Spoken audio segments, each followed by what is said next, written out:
पीछे वाले ही बोलो भाई, धूप आ रही हो तो आगे आ जाओ। भारत माता की वंदे वंदे। सम्माननीय विधायक गोपी जी, प्रधान साहिबा के आगे क्या लगता है, कौशल और किशोर जी, भाई नरेश जी, सम्माननीय जनप्रतिनिधि पार्टी के पदाधिकारी, मेरे भाइयों और बहन, अभी गोपी जी ने गीता के प्रथम अध्याय से 18 अध्याय तक सब आपके सामने रख दिए। मैं जब इनका उत्साह देखता हूं, इनका जज्बा देखता हूं, तो मुझे बड़ी खुशी होती है कि भीलवाड़ा को एक हमदर्द और विकास को समर्पित नेता मिला। मेरे जिम्मे और मेरे खाते में बहुत बातें इन्होंने डाल दी। मैंने केंद्र सरकार को विकास की अब तक जितनी चिट्ठियां लिखी, क्या दोनों राम प्रसाद जी बैठे हो, उसमें 7 विधानसभा के लिए जितनी चिट्ठियां लिखी, उससे अधिक चिट्ठियां गोपी जी के कहने से केंद्र सरकार को भी अपने जहाजपुर विधानसभा के लिए। मुझे भी आप सबका आशीर्वाद प्राप्त हुआ। हालांकि मुझे पता है मैं जहां खड़ा हूं, भीलवाड़ा जिले के 39 मंडल में से 38 मंडल में भाजपा जीती है। एक मंडल कौन सा था, थोड़ा आप विचार करें। किसके समझ में आई मेरी बात? सबके आ गई ना? यही मंडल था जहां से मैं 3,500 वोट से हारा। लेकिन भाजपा और कांग्रेस की सोच में अंतर है। हम यहां से हार गए, इसका अर्थ है कि हमको यहां ज्यादा मेहनत करनी है, और इसीलिए ये कार्यक्रम का स्थल भी यही रखा। न तो जहां से रोड शुरू होता है वहां है, और ना जहां रोड खत्म होता है वहां है। ये संगम है 2-3 मंडलों का। और मैं आपके चेहरों को पढ़ रहा हूं, आधे लोगों को तो मैं जानता हूं। इतना तो जानता हूं कि ये धांधोला के हैं, ये लुहारी के हैं, ये सरसिया के हैं, ये पीपलून के हैं, ये पेले ढाबे के हैं, ये उल्ले ढाबे के हैं। मुझे मालूम है। इस बार आप एक कसम लीजिए, आने वाले पंचायत राज के चुनाव, आपको एक बात तो समझ आ गई होगी इस 1 साल कि कड़ी से कड़ी जुड़ती है तो उसका फायदा क्या होता है। मुझे अच्छी तरह याद है, मैं 4 जून को रिजल्ट आया, 6 जून को मैंने शपथ ली, शायद 7-8 जून को मैं यहां से निकला, जयपुर से भीलवाड़ा। कौन थे मेरे साथ? कहां गया? लंकेश है क्या? वो बैठा। चश्मदीद गवाह साथ में रखता हूं। मुझे देवली से जाजपुर आने में 1 घंटे से अधिक का समय लगा। मैंने वहीं से टेलीफोन खड़खड़ाना शुरू किया, और आज अभी 8 महीने हुए हैं। यहां भूमि पूजन और शिलान्यास का कार्यक्रम है। काम 4 दिन पहले सफाई का चालू हो चुका है। ये सड़क अभी 7 मीटर होगी। कितनी है? नहीं, अभी 7 है ना? कितनी है? ये 10 मीटर होने वाली डामर, और 1.5 मीटर का डामर के बाद सड़क बनेगी, यानी 13 मीटर का स्पान होगा। तो यहां पर जो हैवी ट्रैफिक के कारण ट्रैफिक जाम की समस्या रहती है, दुर्घटनाएं होती हैं, उससे मुक्ति मिलेगी। और इस ठेके में केवल सड़क की चौड़ाई नहीं है, इसमें बड़ा पैसा सड़क के सुदृढ़ीकरण का है।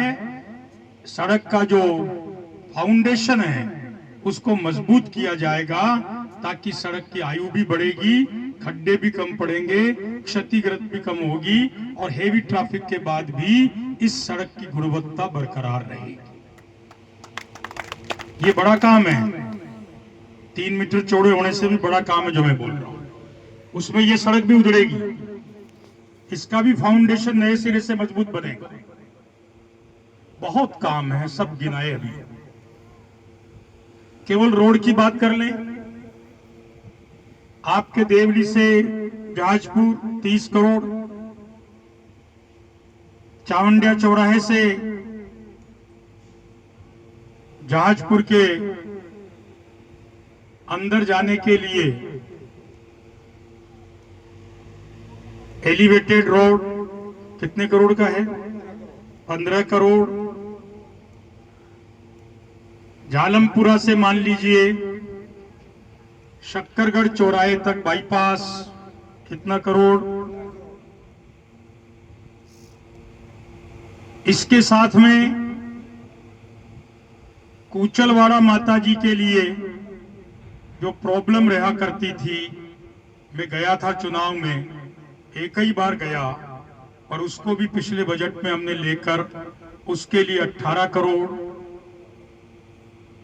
आपका जो 148D है नेशनल हाईवे, उसके लिए शाहपुरा से लेकर शक्करगढ़ तक 39 किलोमीटर 2 लेन से 4 लेन स्वीकृत हो चुका है। और मेरा भरसक प्रयास है कि भीलवाड़ा से देवली का शेष मार्ग भी 4 लेन में तब्दील हो।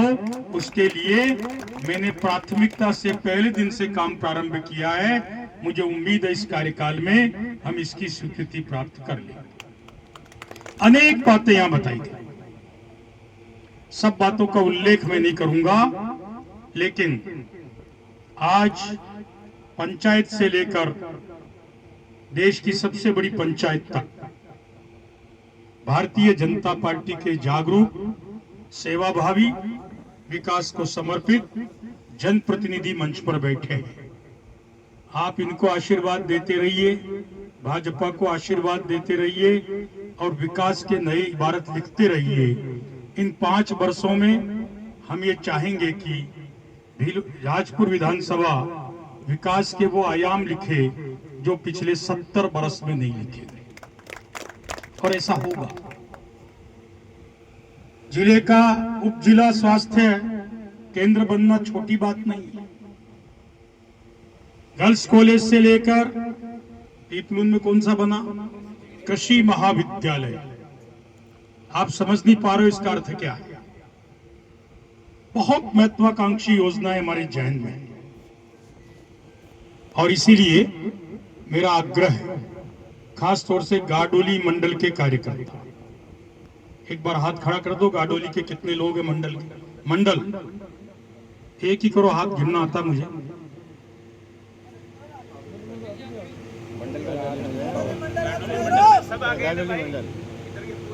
है 40 प्लस है।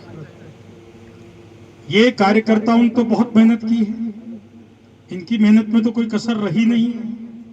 अब जब यहाँ विकास के काम संपादित होंगे तो इनकी भी ताकत बढ़ेगी। ये भी क्षेत्र के अंदर विकास लेकर, विधायक और MP को साथ में लेकर हमारे प्रधान जी के कारण जाकर बात कह सकेंगे, देखिए हमने ये करवाया। अभी किशोर जी बैठे हैं, दिखते तो बहुत सरल है।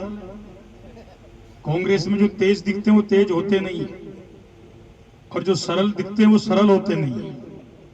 मैंने कांग्रेस की PhD की हुई, चिंता मत करो। 15 करोड़ पे कुंडली मार के बैठे थे, और जब ये भाजपा में आए तो इनका भी मत्स्य अवतार हो गया, और इन्होंने 15 करोड़ में से 10 करोड़ रुपया हिंदुओं के आस्था स्थल में उपासना के लिए, स्थान के लिए दिए हैं। मैं इनकी प्रशंसा किए बिना नहीं रह सकता। मुझे फोन किया, भाई साहब और कोई बात हो तो बताओ। इनका किशोर जी, इसी ताकत से अगर आप काम करेंगे तो भाजपा में आप और ताकतवर बने। हमारे एक मुख्यमंत्री हैं हेमंत बिस्वा, हेमंतो बिस्वा, नाम सुना? राड़ी जी ने तो सुना ही होगा। हाँ, इनके स्वभाव के है ना। जब हेमंतो बिस्वा भाजपा में आए कांग्रेस से, और जब उनको मुख्यमंत्री बनाया, लोगों ने सवाल खड़े किए। आज वही लोग कहते हैं कि सारे लोग हेमंतो बिस्वा क्यों नहीं बन जाते हैं। मैंने अभी दिल्ली के विधानसभा में उनका कार्यक्रम करवाया। वो जिंदा दिली से हिंदुत्व के लिए बात करते हैं, मैंने आज तक किसी को करते नहीं देखा। कौन भाजपा से है, कौन कांग्रेस से, महत्वपूर्ण नहीं है। महत्वपूर्ण ये बात है कि वो हिंदुस्तान और हिंदुस्तानियों से कितना प्यार करता है, सनातन और हिंदुत्व से कितना प्यार करता है, विकास और कार्यकर्ता के प्रति उसका व्यवहार कैसा है। आज तो नवरात्रि की स्थापना का दिन है, कल रामलला के प्राकट्योत्सव का दिन था, रामनवमी थी। कल आपने देखा होगा अयोध्या में रामलला के निज धाम में प्रभु श्री राम की उस मूर्ति के ऊपर सीधी 6 मिनट तक सूर्य भगवान की किरणें उनके ललाट को शोभायमान कर रही थी। ये चमत्कार है, ये वास्तु है। और कल का दिन तो एक और कारण से महत्वपूर्ण था। आपने देखा होगा बहुत ही जिद्दोजहद और लंबी बहस के बाद 2 तारीख की रात्रि को यानी 3 तारीख तड़के 2 बजे वक्फ संशोधन बिल पारित हुआ। 3 तारीख की रात यानी 4 तारीख को सवेरे 3 बजे राज्यसभा में वक्फ संशोधन बिल पारित हुआ। और कल रामनवमी के पावन दिन महामहिम राष्ट्रपति महोदया ने उस पर हस्ताक्षर करके देश विरोधी सांप्रदायिक ताकतों को मैसेज दे दिया है कि 4 ईंट रखकर हरा कपड़ा डालकर कब्जा करने की नीयत से अब काम नहीं चले। वक्फ की किसी संपत्ति को हड़पने का केंद्र सरकार का कोई इरादा नहीं है, लेकिन वक्फ के नाम पर भू माफिया जो विकसित हो गया है, आपको पता है क्या? इस देश में 9,40,000 एकड़ जमीन वक्फ के खाते में है, खातेदारी में प्रधान जी जो ऑनलाइन उनकी 4 लाख पर उन्होंने कब्जा कर रखा है और कुल 40 लाख करोड़ पर उन्होंने अपना दावा कर रखा है। अभी 40 लाख करोड़ एकड़ क्या है, अभी आपको कल्पना नहीं है, मेरे भी अभी समझ में धीरे धीरे आ रही है। पाकिस्तान का क्षेत्रफल 10 लाख एकड़ है। 4 पाकिस्तान जितनी जमीन पर उन्होंने अपना दावा ठोक रखा है। एक वक्फ बिल आने से 9,40,000 करोड़ के बाद की 30 लाख एकड़ जमीन एक हस्ताक्षर से मूल स्वामी को लौट गई। लौटेगी नहीं, लौट गई। जिस वक्फ को कांग्रेस की तुष्टीकरण नीति ने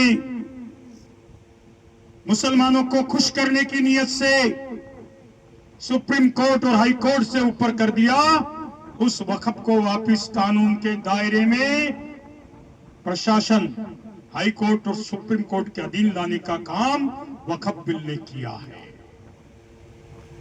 वक्फ क्या है? आपकी जमीन आप दान देना चाहते हो किसी मंदिर में, तो जमीन तो आपकी हो। मेरी जमीन आप दान दे दोगे क्या? किसी ने ताजमहल दान में दे दिया, किसी ने संसद भवन दान में दे दिया, किसी ने पता नहीं क्या क्या दान में दे दिया, और वो कह रहे हैं हमारा है, हमें तो दान में मिला है। अरे जिसने दान दिया उसका तो हो, उसकी मलकियत तो हो। और अब तो जो दान देना चाहता है मुसलमान, उसकी मलकियत के बाद भी वो तब तक नहीं दे सकता जब तक उसकी बीवी और उसके बच्चों की परवरिश का पूरा बंदोबस्त नहीं करते।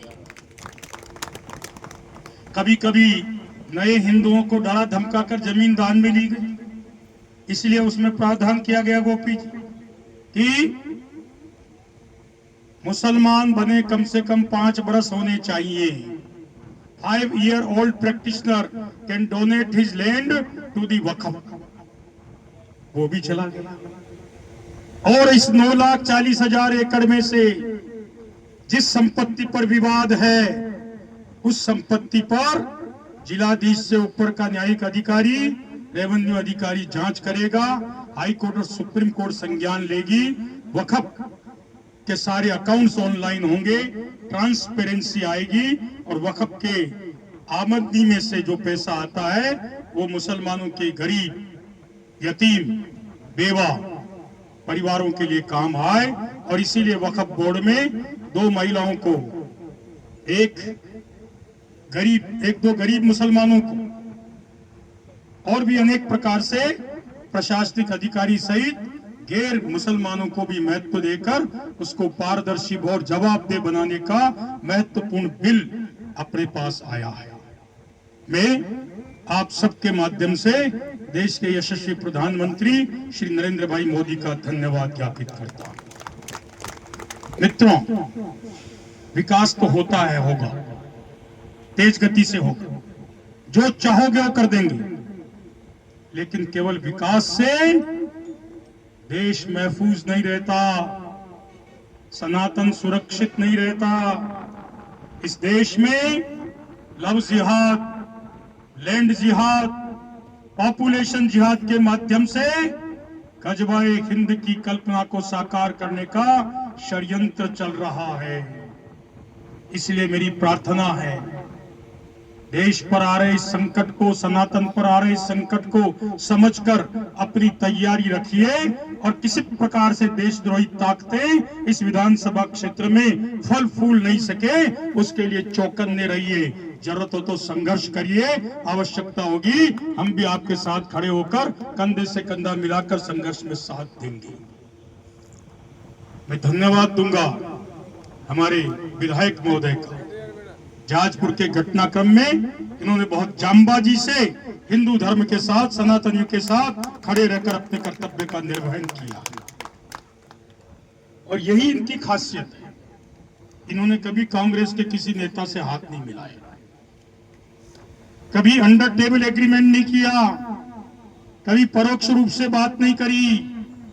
इसी ताकत ने इनको गुड़ते गुड़ते पढ़ते पढ़ते 2 बार जिता दिया और अब की बार गुड़ना पड़ना नहीं होना चाहिए। अब की बार प्रचंड बहुमत से जीतना चाहिए, तब पता पड़ेगा कि आपका वाकई सहयोग समर्थन भारतीय जनता पार्टी के साथ है। ये धांधुला क्षेत्र है, मैं जानता हूं, यहां हमको कभी 4 वोट नहीं मिलते थे। मैं सही कह रहा हूं, मैं दूर का नहीं हूं, इटली से नहीं आया हूं, मैं जाजपुर का ही हूं। और आज ये राम प्रसाद जी पीछे बैठे, पीछे वाले, आगे वाले, ये कितना संघर्ष करते थे मुझे मालूम। और अब धीरे धीरे पूरे देश में कमल खिल रहा है। आज देश के 19-20 प्रांतों में भाजपा की सरकारें हैं और शेष स्थानों पर भाजपा शीघ्र अपनी सरकार स्थापित करने के लिए प्रयत्नशील है और उसमें आप सबका सहयोग समर्थन चाहिए। आप जो चाहेंगे वो मिलेगा। हम सब मिलकर जाजपुर की खुशहाली के लिए, जाजपुर के विकास के लिए पूरी ताकत लगाएंगे। आज इस मौके पर आपसे रूबरू होने का अवसर मिला। मैं आप सबके प्रति शुभकामनाएं व्यक्त करता हुआ अपनी वाणी को देता हूं विराम। जय श्री राम।